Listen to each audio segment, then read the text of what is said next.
Week 8 wasn't about perfection. It was about redemption.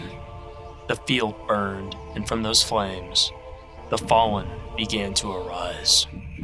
Teams that were written off came roaring back, scarred but unbroken. They didn't run from the fire. They walked through it. Every mistake became a lesson. Every loss, fuel. This week, it wasn't about who had the cleanest record. It was about who refused to stay buried in the ashes they found themselves in. Because college football isn't a story of dominance. It's a story of rebirth, of second chances, of finding light in the inferno, the phoenix within the ashes. This was Week 8. Redemption through fire, the blaze that tests and forges champions. Welcome to Virtual Recoil's Week 8 recap and Week 9 look ahead. As always, like, subscribe, and don't forget to lock on. Let's get them.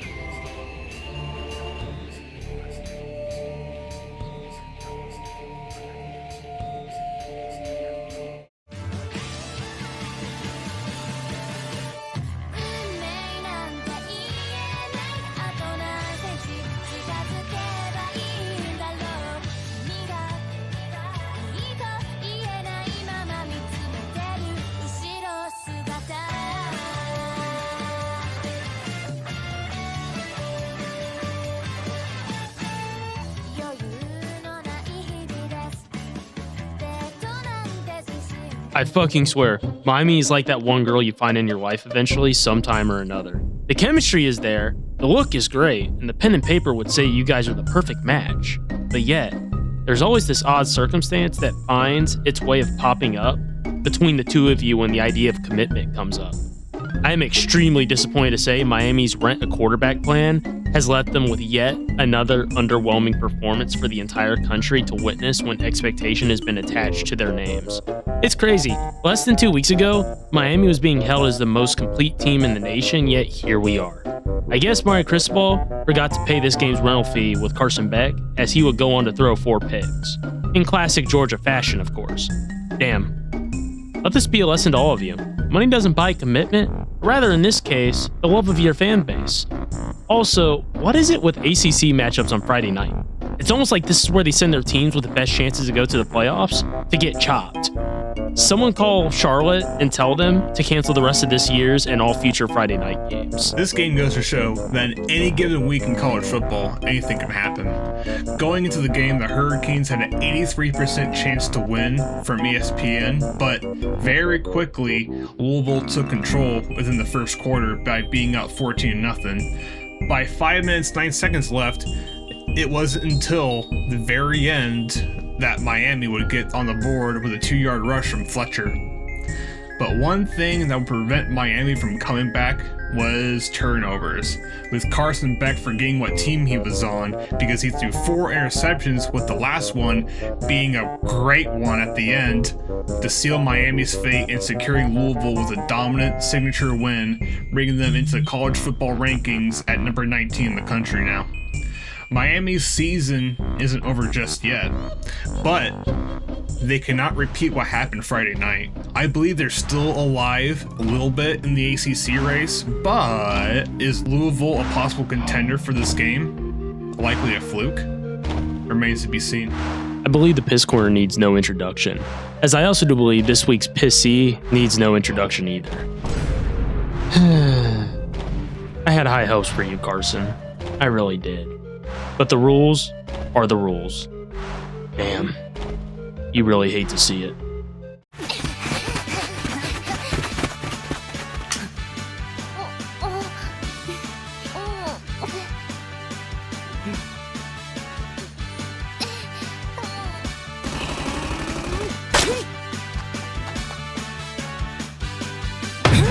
Can't say I'm surprised like the rest of the nation seems to be on this one. LSU is the epitome of they are who we thought they were this year. The Tigers' prospects this year massively relied on 2 things: the offense maintaining its standard from years past, and the defense finally taking that next step. For most of the first half of this year, It seemed as if the defense in that equation had done exactly what it needed, while LSU's previous strength being the offense has massively regressed. After this previous Saturday though, the worst possible scenario seems to have reared its ugly head. That being, the team is in complete turn and burn, and they are crashing down to the surface, and they are crashing hard. Vandy came in with a goal and a plan to achieve said goal. But she did exactly that, with this message being advertised by ARP. Diego Pavia now sees himself on the forefront of the Heisman race, which I will refrain my comments on the subject matter. Ty Simpson is better. Sorry, I don't know what that was. I won't lie, I had some hope in Brian Kelly's squad going to Vandy after the loss to Alabama the week before, but I was dead wrong. I believe now the days of Vandy being the laughingstock of the SEC are over. They're legit.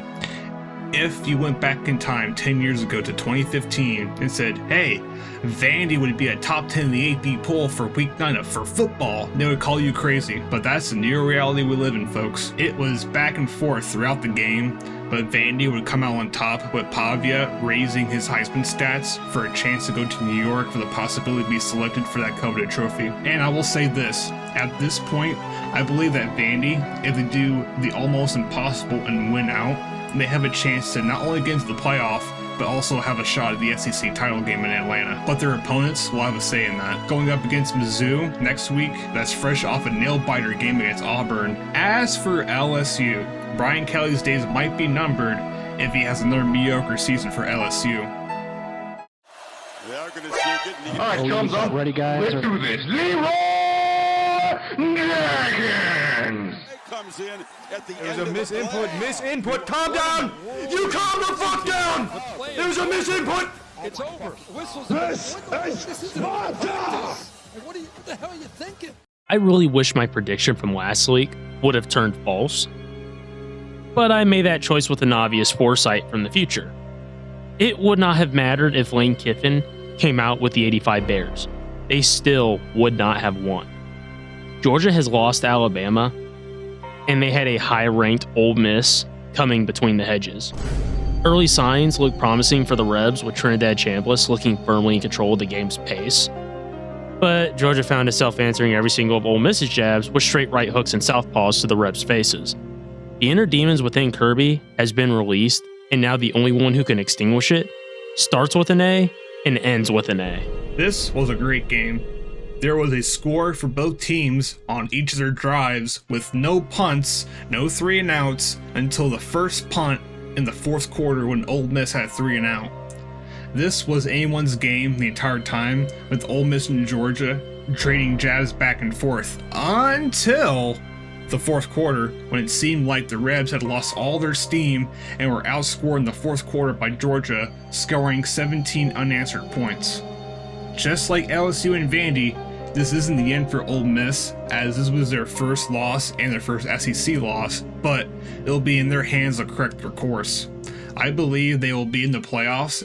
Same goes for Georgia. Right now, with how many crazy players in the SEC title race there is right now, it's honestly anyone's game. Hey, can you guys hear anything? You know what I hear? I hear the sound of you shutting the fuck up. Let's see. 7? What the fuck are you talking about? If Miami's rent a girlfriend, then Texas Tech is rent a harem. The biggest narrative out of Lubbock this year was how much money they spent and the recruiting that was achieved through the NIL portal, giving the team a loser-to-winner outlook overnight.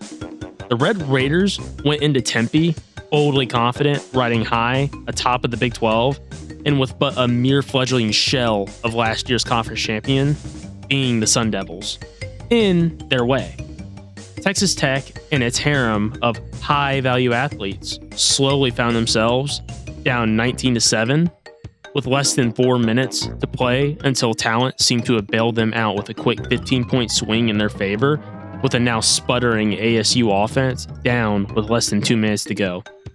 I guess someone, though, didn't tell Sam Leavitt & that, because they marched right down the field and scored the game-winning touchdown. I guess even running an entire team doesn't win it all for you either, huh? Yeah, in this era of NIL and buying rosters, it can work. The Buckeyes did it last year and got a title out of it, but it doesn't mean it'll always work though. As we saw on Saturday, Arizona State was in the driver's seat for most of the game, but the Red Raiders' late fourth quarter comeback was snuffed out after ASU got the ball back with about 2 minutes left, and like the whole game, made a quick work out of Texas defense with a 10-play, 75-yard touchdown drive in a minute 26 to put a 26-22 bow on top of a top 10 performance win for ASU, now making a comeback in the top 25 for week 9 at number 24, and Texas Tech falls to number 14 after being number 7. Good job, guys. And it's a play action pass, and it's intercepted! Zabian Brown with one man who can catch him. Zabian Brown all the way. Touchdown, Alabama. Watching a replay of that play right there to end the half, the pick six by your quarterback, Joey Aguilar. What are your thoughts on how it all ended?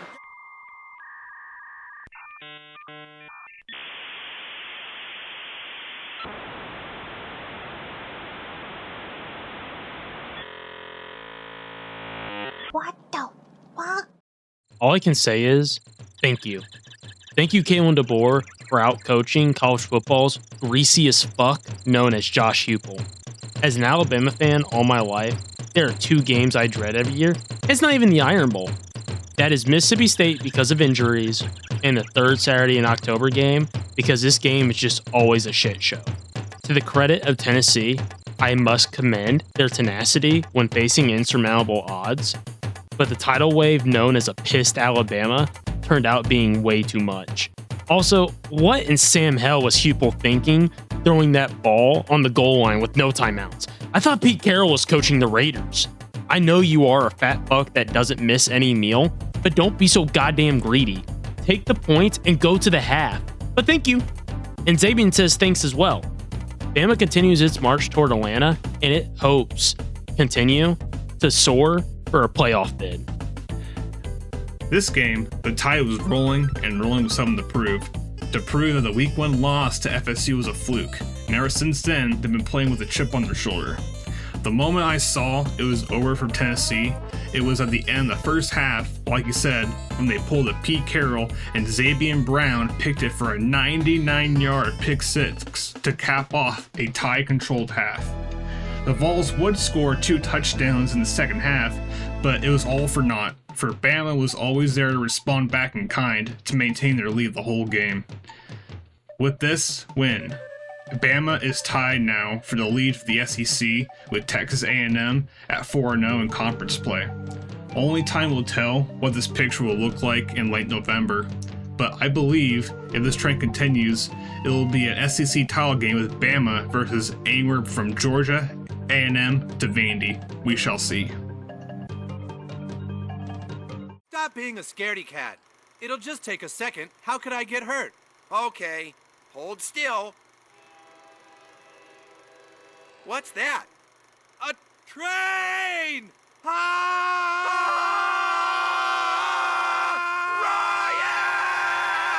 No! No! No! No! No! No! No! No! No!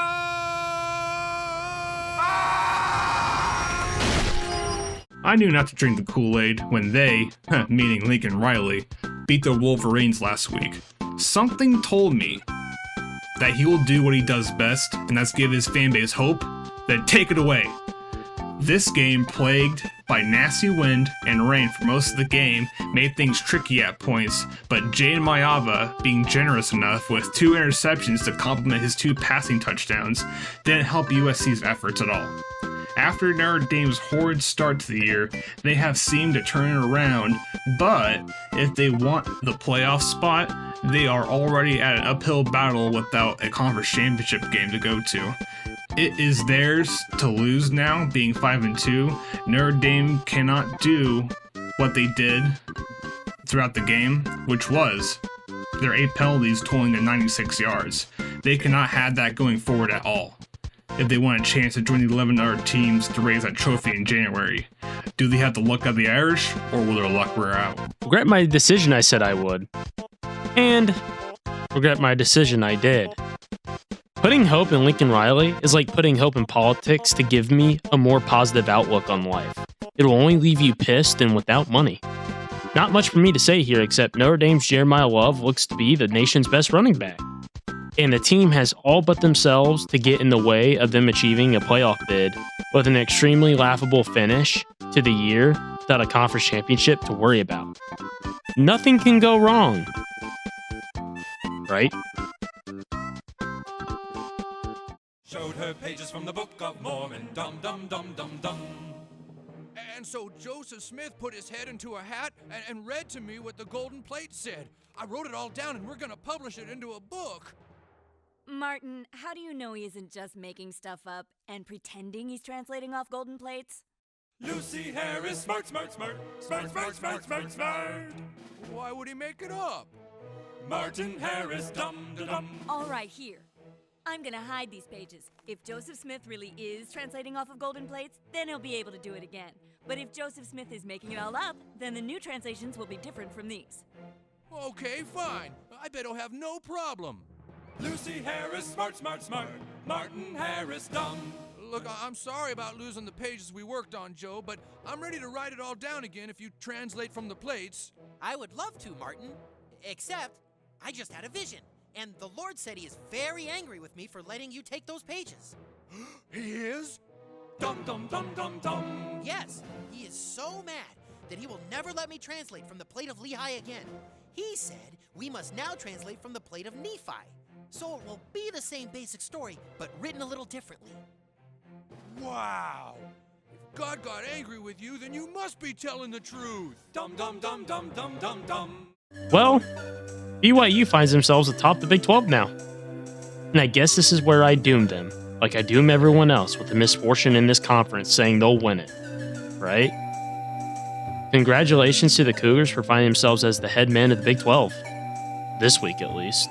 With BYU taking care of the Utes, like you said, they are now at the top of the Big 12, with the only other team being 4-0 is Cincinnati, having a great season for themselves as well.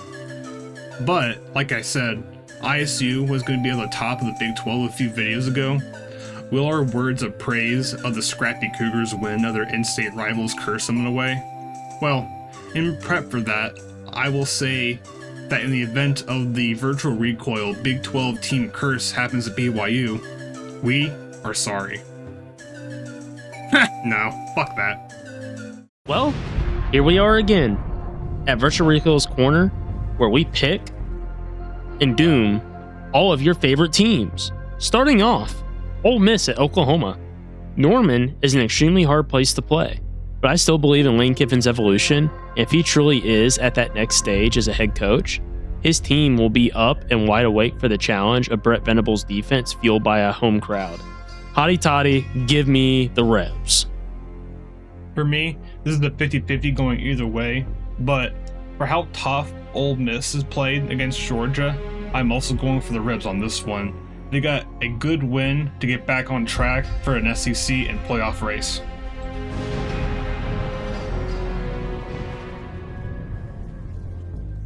Mizzou almost became Pizzou at Vandy. Fate almost played a cruel trick on Mizzou this previous week in Auburn with a bullet they barely dodged. Only problem is, Vandy is firing on full auto right now.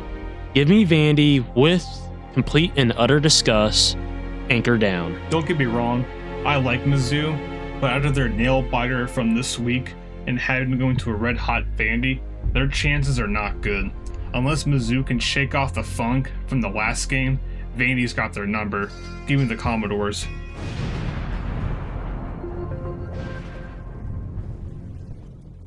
A&M had a very scary matchup in Arkansas this previous week and followed up against a lethargic bunch in the Bayou Bengals of Louisiana State. Marcel Reed, I believe, will do what he did last year to LSU by running all over them. Give me the Aggies. Now, like you said, the Aggies had a close call with Arkansas, but this is a foregone conclusion. LSU is a shell of their former earlier season selves. Aggies all the way to the bank in the Bayou.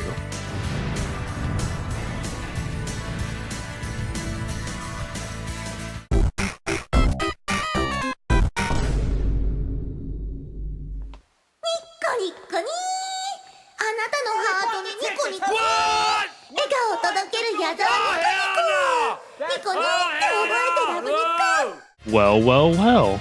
Never did I expect Nico's status to be in our picks, but rather the ass end of every single $8 billion joke I had. But here we are. He goes into Bloomington against Kurt Signetti in the Hoosier Mecca with Fernando Mendoza in its cockpit, shocking the world. I expect that electric bill to continue to be paid, so give me Indiana big. Indiana, $5 billion. Crush UCLA into the ground where they belong. Ever since that horrid day a few weeks back when my Nittany Lions lost, UCLA has been on my shit list. And I have Indy as my favorite to be in the Big Ten title game and going to the playoffs. Hoosier!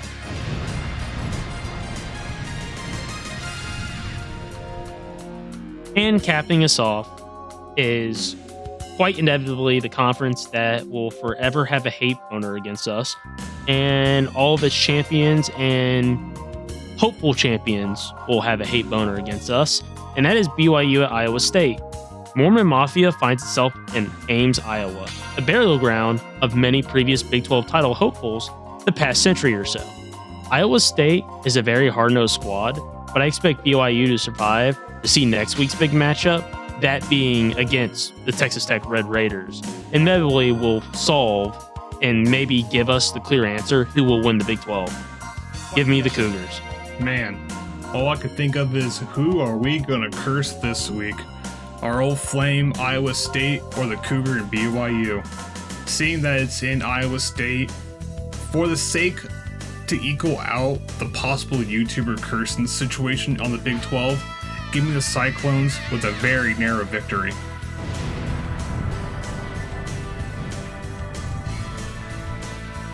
And with that ends our latest rendition of College Football Faster and Funnier. We would like to thank all of you for coming by and joining us. Until next week, stay safe and don't forget to lock on. See you guys later.